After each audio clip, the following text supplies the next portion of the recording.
Pokalbis su dienos svečiu.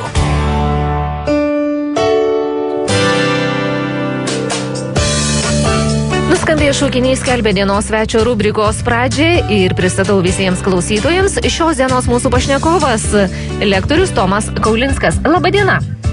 Labadiena, Lina. Kaip gyvuojate, Tomai, kaip pavasaris, pavadinkim, jau beprasidedantis? Nuotaika puikiai, pavasaris irgi tikrai matosi, kad prasideda, sniegas tirpsta, gatvėse žmonių nuotaika gerėja. Kągi, tikėkimės tikrai, kad taip yra ir ateityje jos dar tik gerės.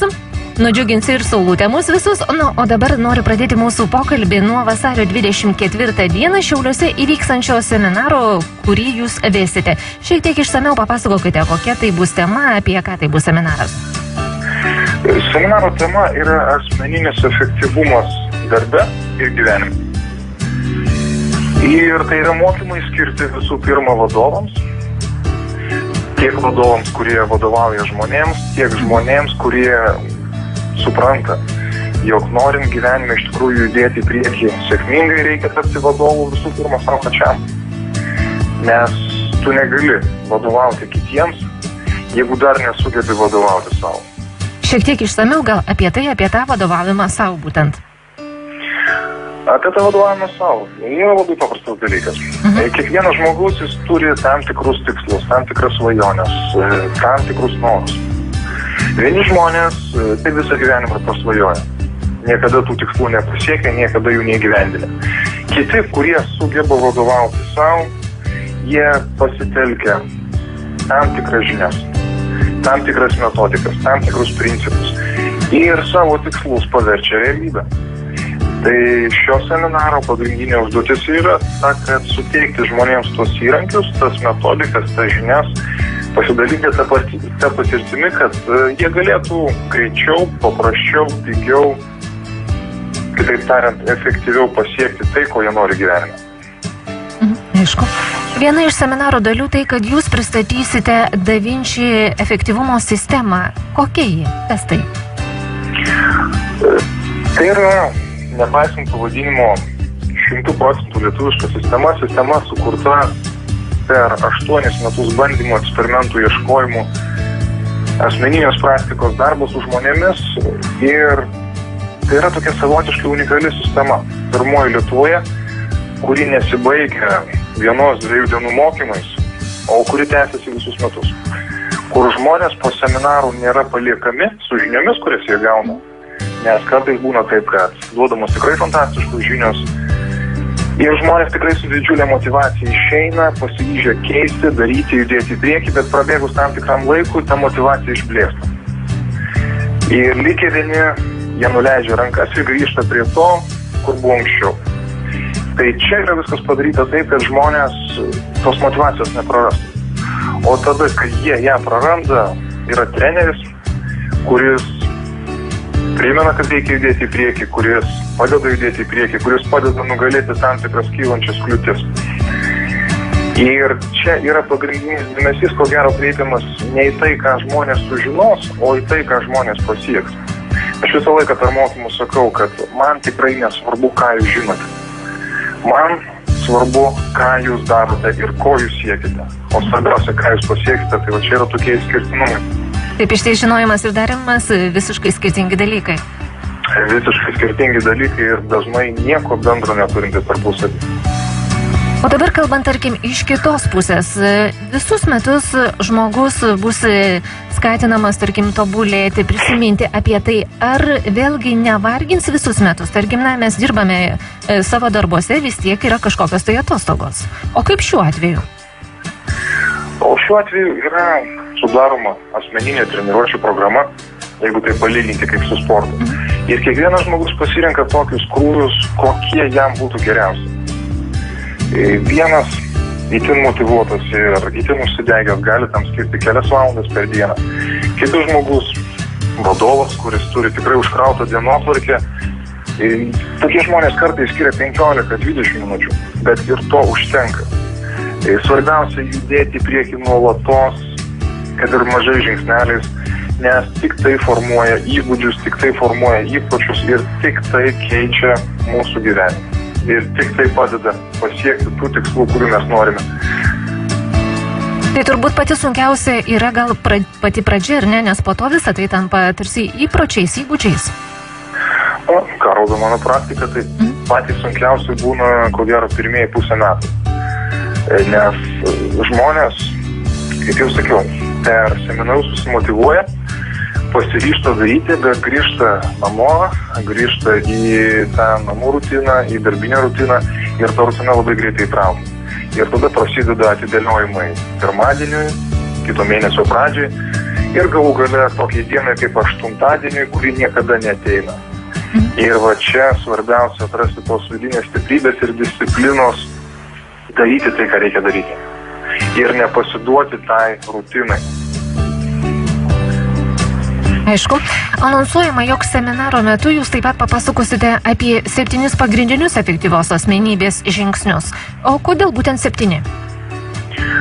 Ko gero todėl, kad per tuos metus bandymų, ieškojimų, eksperimentų, tyrinėjimų, tai kasgi vis dėlto lemia tą tikrą asmens efektyvumą, aš atradau 7 pagrindinės dalis, 7 elementus, nuo kurių tai priklauso. Ir bent vieną iš jų praleidus efektyvumas krenta. Tai jos turi visos glaudžiai viena su kita būti susijusios, ar ne? Taip, jos viena su kita susijusios, jos viena kitą papildo ir viena kitą stiprina. Ir čia kaip su automobiliu. Automobilis gali būti naujas, gražus, kainuojantis 500 000 litų, bet jeigu mes jam numontuosim vieną ratą, kuris bendroje sumoje sudaro labai nedidelę kainos dalį, automobilis savo vertę praranda. Juo kokybiškai naudotis nebebus galima. Lygiai taip pat ir čia. Jeigu mes išimame kažkokią dalį ir tikimės, kad be to apsieisime, dėja, vėliau pasimato, kad visų kitų dalių vertė irgi stipriai krenta. Ir tą dalyką labai svarbu suprasti, nes aš aplinkui matau žmonės, kurie dažnai susifokusuoja ties kažkokia viena dalimi. Ir aišku, nukenčia kitos, ar ne? Taip, ir nukenčia kitos. Ir jie eilę metų paskyrė darbų tik tai ten, po to stipriai nusivilia. Aišku. Ir kokie tie žingsniai galbūt galite pristatyti radio klausytojams? Tie žingsniai yra tokie kaip vertybės. Pirmas ir pagrindinis dalykas, kuris visų pirma leidžia pažinti save, o po to pažinti kitus. Toliau seka tikslai, nes žmogus neturintis tikslų, tai yra kaip laivas išplaukęs į vandenyną be aiškios krypties, kokį krantą jis nori pasiekti. Po to seka prioritetai, tai yra žmogaus sugebėjimas atskirti, kas yra svarbiausia, o kas yra ne taip svarbu. Ketvirtas žingsnis, tai yra gyvenimo balansas, kuris suteikia galimybę matyti mums bendrą gyvenimo vaizdą, o ne tik susifokusuoti į kažkokią vieną ar kitą sritį. Sekantis žingsnis yra ilgalaikiai tikslai, tai yra tai, kas padeda žmogui pasiekti net ir pačius didžiausius, net ir pačius ambicingiausius tikslus, nusitiesiant link jų labai aišku takelį. Šeštasis žingsnis, aišku, yra laiko planavimas. Ir 7 bendravimas ir įtaka. Tai va tokios 7 tarpusavės sujungtos ir vieną kitą papildančios dalis. Aišku. Ir tarkim vieną kažkurią tai išmetus vieną kurį žingsnį jau mūsų darna nesigaus ar ne ir tas efektyvus asmenybės tobulinimas, galima sakyti, jis nevyks, ar ne? Jis nevyks, jis tiesiog tada vyks tokiu principu, tarsi žmogus nueitų į sporto salę, pradėtų dirbti su svoriais ir nekreiptų dėmesio į kažkokią vieną raumenų grupę, vieną kūno dalį, kurią reikėtų treniruoti, kas kartais ir būna. Ir tada po metų treniruočių tokie žmonės atrodo gana keistai. Aišku. Kągi dabar klausytojus paliksiu pamastyti apie savo tikslus, o mes po keletos muzikinių kūrinėlių vėlgi grįšime į eterį ir tęsime šios dienos pokalbį su lektoriumi Tomu Kaulinsku. Pokalbis su dienos svečiu.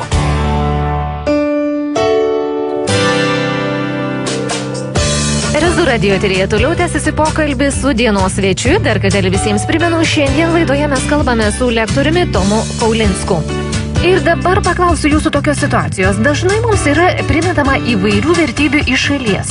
Kaip sužinoti, ar gyvename savo gyvenimą, ar primesta kitų? Žinoti, sužinoti, kaip bebūtų keista, yra daug paprasčiau, negu kartais atrodo. Gali tai būti? Reikia pasižiūrėti, kaip mes jaučiamės. Kaip mes jaučiamės gyvendami tą gyvenimą, kurį gyvename. Kaip mes jaučiamės darydami tai, ką darome. Ar tai būtų darbas, ar tai būtų studijos. Nes tai yra pats geriausias indikatorius. Jeigu mes jaučiamės gerai, jeigu mes jaučiamės pakylėti, laimingi, patenkinti ir tas jausmas nėra kažkoks trumpalaikis 5 minučių ar 10, o kuris trunka nuolatos, tada viskas gerai. Tada mes gyvename gyvenimą paremtą mūsų vertybėmis, paremtą tuo, kas yra svarbu. O jeigu mes darydami kažką jaučiamės prastai, jeigu abejojame, ar ta veikla, kurią mes darome, yra prasminga, jeigu kažkur giliai širdyje yra neigiamos emocijos, yra kažkas tokio negatyvaus, tada reikia labai rimtai susimastyti. Ir čia kaip pavyzdys iš gyvenimo, kurį tenka dažnai matyti apie primetamas vertybės. Jaunas žmogus pabaigia mokyklą ir sugalvoja stoti į dailę. Bet tėvai ar kiti aplinkiniai jiems sako, ką tu darysi studijuodamas tą dailę? Ką tu darysi, kai ją pabaigsi? Ką tu dirbsi? Kiek tu uždirbsi? Ir tas jaunuolis, kurio vertybės galbūt yra laisvė, kūrybingumas, pradeda abejoti ir nesuvokdamas, kokios svarbios yra vertybės ir koks svarbus yra gyvenimas pagal tas vertybės, jisai pasirenka kitą specialybę, kurią jam parekomenduoja tėvai, draugai, pažįstami, kurie sako, tu geriau stok į teisę.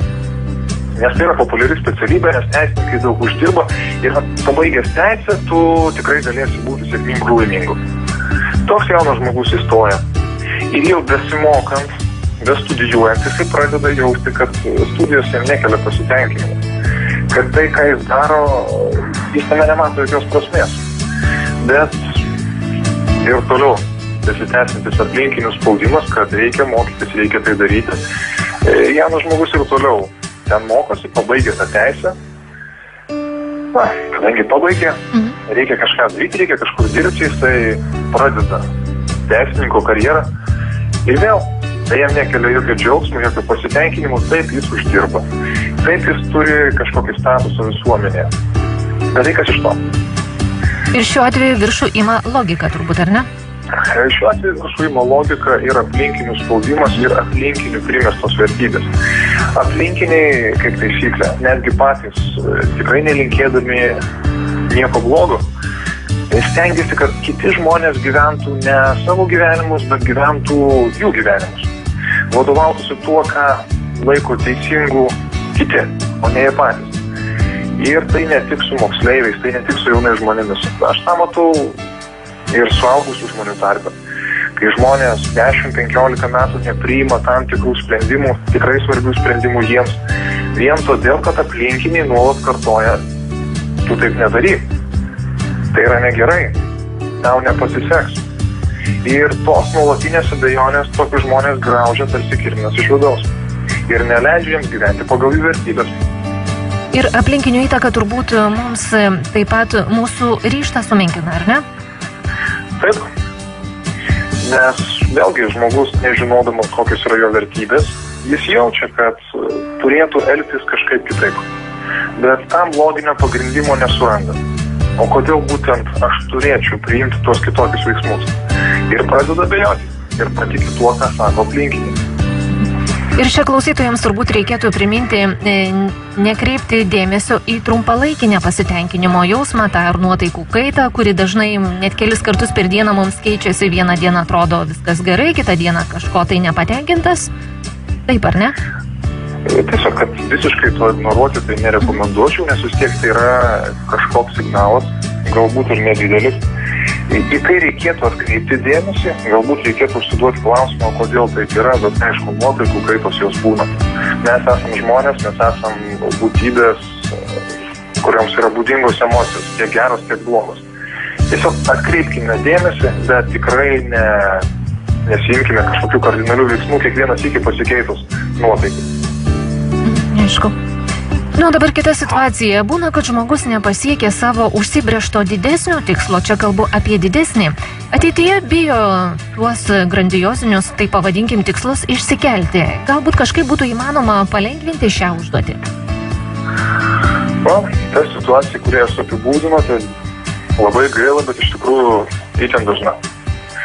Ir aš aplinkui matau tikrai daug žmonių, kurie turėjo keletą tokių nesėkmingų bandymų ir kaip taisyklė tie bandymai būna dar pakankamai jauname amžiuje. Vėliau tiesiog savo pasako, tai ne man.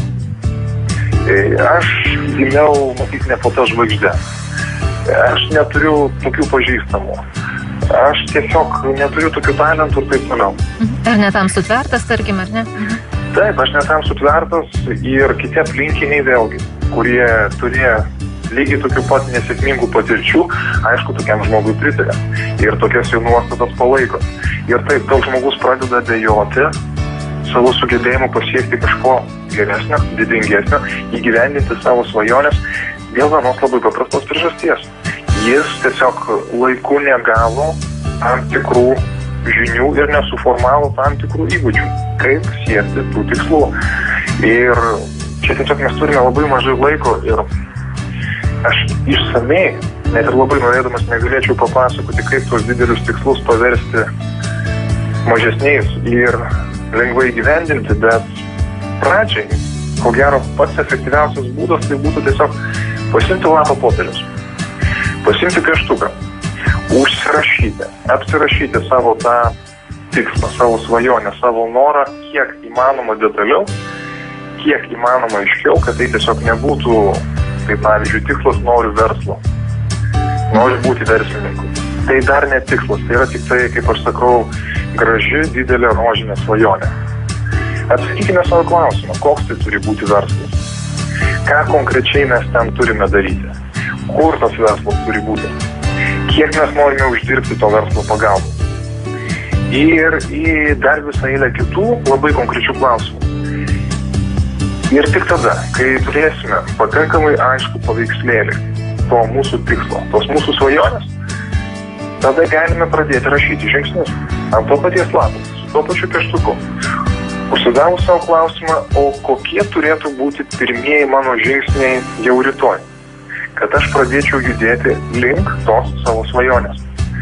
Ir čia, kaip sakiau, pirmoje laidos dalyje, svarbiausia judėjimas. Nes labai dažna problema pas žmonės būna ta, kad jie prisisvajoja, prisirašo, prisikūrė ir pasideda į stalčių. Ir sako, rytoj aš neturiu laiko, aš turiu labai daug kitų darbų, pradėsiu poryt. Na, o kaip nutinka, kai mes nukeliame porydienai arba kitai savaitė, visi puikiai žinome. Ir iš čia taip kyla tas nepasitikėjimas savimi, kyla tos abejonės dėl gebėjimo pasiekti kažką didingesnį. Todėl pradėkime nuo paprastų žingsnių, nuo lapo, nuo pieštuko ir nuo aiškaus apsirašymo, o tai kogi mes vis dėlto norime. Žodžiu, pradėjus sukonkretinti savo tikslą, reikia žingsnis po žingsnelio eiti toliau į priekį, ar ne? Ir tai vykdyti. Taip, mažai žingsneliais. Ir iš tikrųjų žmonės kartais galvoja, kad norint savo gyvenimą padaryti iš tikrųjų didžiulių šedevrų, reikia kažko labai daug. Tai tikrai noriu pasakyti, kad atvirkščiai reikia labai mažai. Asmeninėme tobulėjime ir netgi asmeninėme efektyvume yra toks principas mažiau yra daugiau. Nereikia perskaityti 25 knygų, kad kažką pasiektume. Geriau perskaityti vieną knygą, bet pritaikyti visus ten duodamus patarimus ir atlikti visas ten užrašytas užduotis. Ir tada nauda bus tikrai 25 kartus didesnė negu perskaičius 25 knygas ir tik sužinojus, ką reikėtų daryti, bet nesiėmus jokių konkrečių veiksmų. Laidos pradžioje mes jau šiek tiek užsiminėme apie savo gyvenimo balansą. Ar įmanoma jį įsivertinti ir kam apskritai tai reikalinga? Ar įmanoma įsivertinti? Tikrai taip.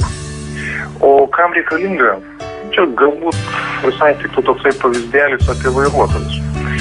Aš vairuotojus skirstau į 3 kategorijas. Yra vairuotojai, kurie važiuoja į autoservizą sykį pusę metų, jie ten keičia tepalus tikrina mašinos važiuoklės būklę ir atlieka visus smulkius einamosius remonto darbus. Tokių vairuotojų automobiliai tarnauja ilgai, jie nelūžta, jiems nekelia problemų, nesustoja kažkur pusiaukelėje tarp Šiaulių ir Vilniaus. Antra vairuotojų kategorija yra tie žmonės, kurie važiuoja į autoservizą tik tada, kai pradeda mirksėti kažkokios lemputės, kurios mirksėti neturėtų, arba mašina pradeda kažkas bildėti, kas irgi šiaip bildėti neturėtų. Ir trečia vairuotojų kategorija yra žmonės, kurie į autoservizą patys nebenuvažiuoja. Jie sustoja kažkur pusiaukelė, skambina savo draugams arba autovilkikų ir sako, nežinau kodėl, važiavau ir mašina sustoja. Ir kai tokių vairuotojų automobilius nuveža į autoservizą ir jų meistras paklausė, o ar jisai nepastebėjo jau seniai mirksinčios lemputės, kai kurie vairuotojai netgi sako, taip, mačiau, bet galvoju, kad nieko tokio. Tai vyksta ne tik su automobiliais, lygiai taip pat ir mūsų gyvenime. Mes labai dažnai susikoncentruojame į tam tikras gyvenimo sritis, pavyzdžiui, į karjerą ir pinigų uždirbimą, ir pamirštame kitas, tokias kaip poilsis, sveikata, draugai, šeima, hobis. Ir mums atrodo, kad jas galime nekreipti dėmesio, ten viskas išsispręs savaime. Bet dėja neišsisprendžia. Ir dėja labai dažnai būna taip, kad žmonės labai sėkmingi vienose gyvenimo srityse turi labai daug problemų kitose. Ir tai vyksta ne dėl kažkokių mistinių aplinkybių ar dėl to, kad tiesiog tam žmogui taip lemta, o dėl tos pačios priežasties, dėl kurios kai kurie vairuotojai patys į autoservizą nebenuvažiuoja. Žmonės tiesiog laiku nepastebėjo kitų svarbių sričių, jas apleido ir tada finansiškai sėkmingi žmonės praranda šeimas, praranda draugus, praranda sveikatą, arba žmonės, kurie per daug laiko skiria poilsiui ir draugams, subankrutuoja, nes baigėsi pinigai. Tai va čia yra ta gyvenimo balanso stebėjimo esmė, kad mes matytume bendrą vaizdą, kad mes galėtume įsivertinti kiekvieną savo gyvenimo sritį, kad mes galėtume žinoti, kas vyksta kiekvienoje iš jų ir kad mes galėtume nuolat tobulėti kiekvienoje iš tų sričių, negalvodami, kad ten viskas išsispręs savaime. Aišku. Nu, dabar pakalbėkime apie bendravimą. Kasdien kiekvienas bendraujame ir atrodo žinome, kaip tai daryti. Tačiau anonsuojama, jog jūs seminare taip pat papasakosite apie naują požiūrį į bendravimą. Koks tai požiūris? Kas tai? Kadangi Da Vinci sistema yra orientuota į asmeninį efektyvumą, tai ir mano požiūris į bendravimą yra daugiau kaip į įrankį, kaip į tikrai galingą, fantastišką priemonę, kuri gali arba stipriai palengvinti, arba stipriai apsunkinti. Ir žmonės dažnai mano, kad bendraujame reiškia šnekame. Jeigu mes kažką sakome, vadinasi, mes jau bendraujame. Aš sakau tikrai ne.